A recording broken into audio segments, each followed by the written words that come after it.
जल्दी जल्दी आवा दुल्हन के उतारल जा।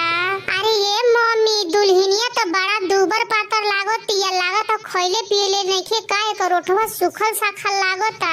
अरे ये मम्मी का फुसुर फुसुर ओबरा से लगइले बानी, जौन कहे के बा तोन साफ साफ कह दी। अरे काहे दुल्हन दुबर पातर, काहे ओठवा सुखल हो, काहे दुल्हन दुबर पातर, काहे ओठवा सुखल हो।